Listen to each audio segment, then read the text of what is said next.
Hey everybody, and welcome back to a brand new Goblin replacements video, or low-level encounters, whatever you'd like to call it. But today we're going to be talking about 5 more low-level encounters to replace your goblins. Yep, so the first one, getting into it, is the Kenku race, or creature. So, Kenku are really interesting. They're like bird-like creatures, often depicted as kind of like raven-esque or crow-esque creatures. But they can't talk. They have this interesting ability to mimic sounds or voices, so that's pretty cool. You can set up some sort of like trickery or illusion-like things even. I mean, you basically have the sound aspect of the minor illusion cantrip right there, which is pretty cool. Also, I mean, really, just like imagine a group, like in the dark forest or something, and you just hear this group chanting, "Birds of a feather flock together." Just over and over, because that's the only thing they've heard, and that's all they know. And your groups of players is now just terrorized by this terrible murder of Kenkus. Also, something that's interesting, they are distracted by shiny things, so that could be a really fun weakness if the players pick up on it, or if you can lead them into it. Or for that matter, you might even be able to have your players set up some sort of allegiance with them. It could be a pretty cool setup for many encounters and plot hooks.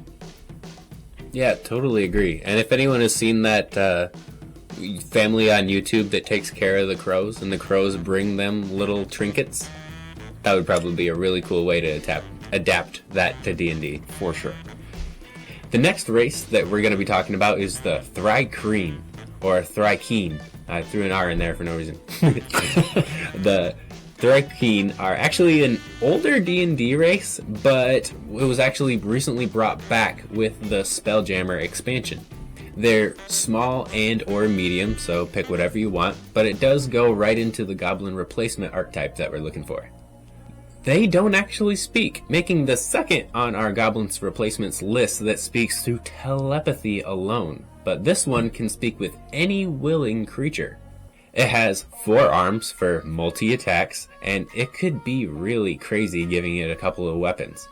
Usually living in drier, arid climate, you could probably find them building the little mud huts out of dung even, or if you didn't really like the way that they look, like I don't, you can turn them into any other kind of bug like a scarab or even a ladybug.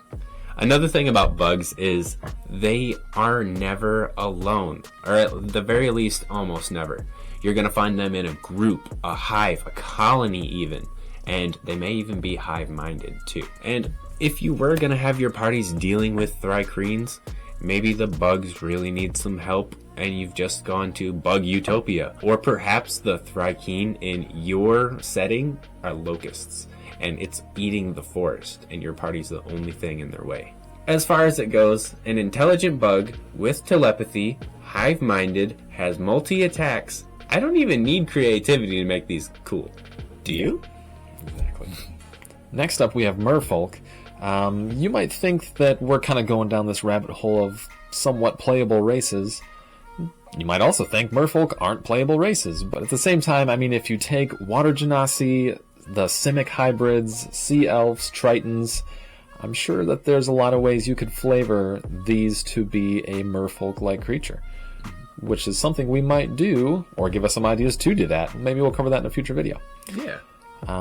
But with these ones, you're definitely going to be in an aquatic area or some sort of campaign, maybe that's kind of like sea-based, maybe pirate-based, things like that. One thing that's good about these, they're not super threatening like goblins. They're not, not going to TPK your party right out the gate. They are fitting in the normal, like, small to medium size category, putting them up with goblins there too.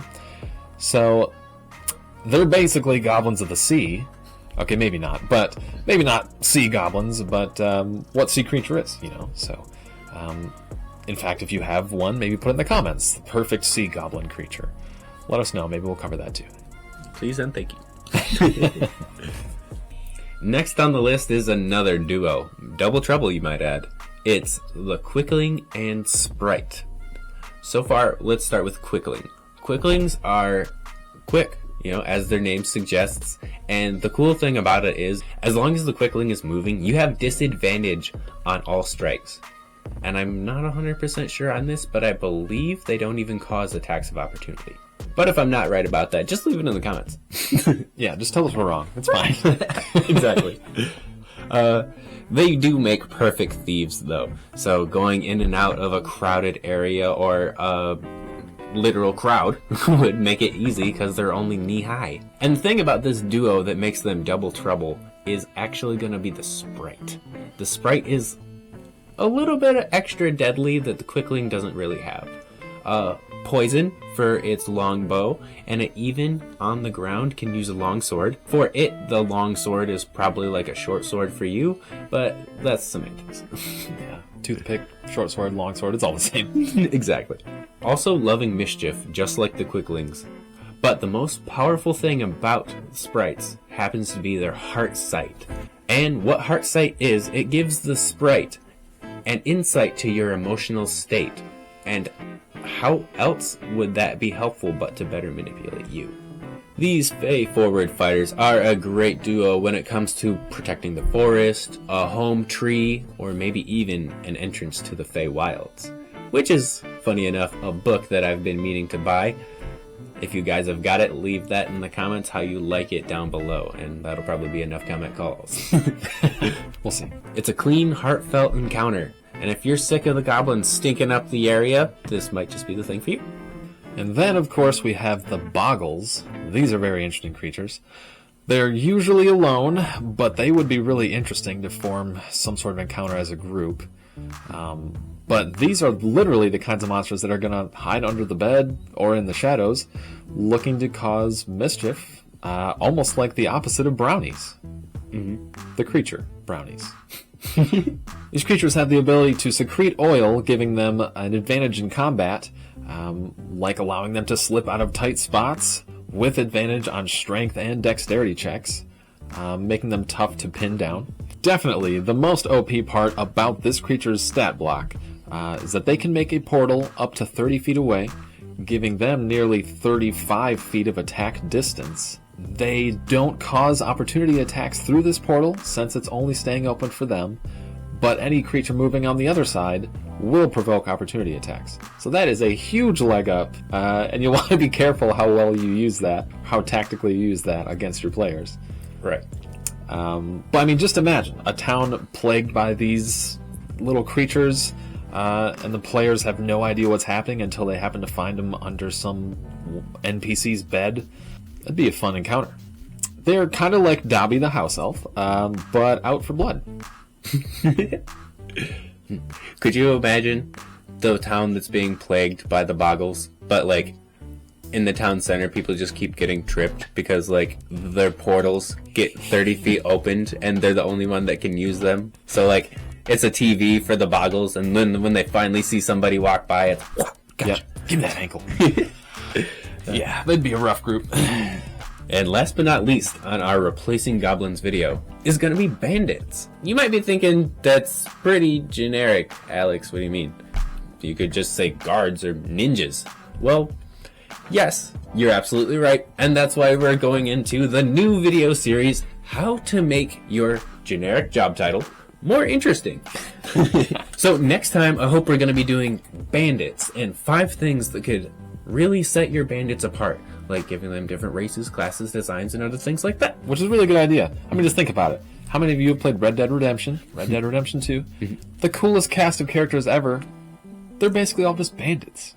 You can make bandits really cool. So we're going to try to do that. 100%. If you're watching this by the time we already put that video out, link down below. But if you do have any suggestions before we put that video out, please put them in the comments. I told you there was going to be one more comment call. Yeah. We do want to give a shout out to Master the Dungeon for their low-level encounter guide. So if you're looking for just a few more ideas for your low-level encounters, give them a call. All right, so if you found the video helpful, useful, interesting, entertaining, anything like that, please do like, comment, subscribe, and share us around to help us grow the channel. Until next time, we will see you around. Bye, everybody. Bye. Giving them ability to slap up. What? Slap out. Like a throat.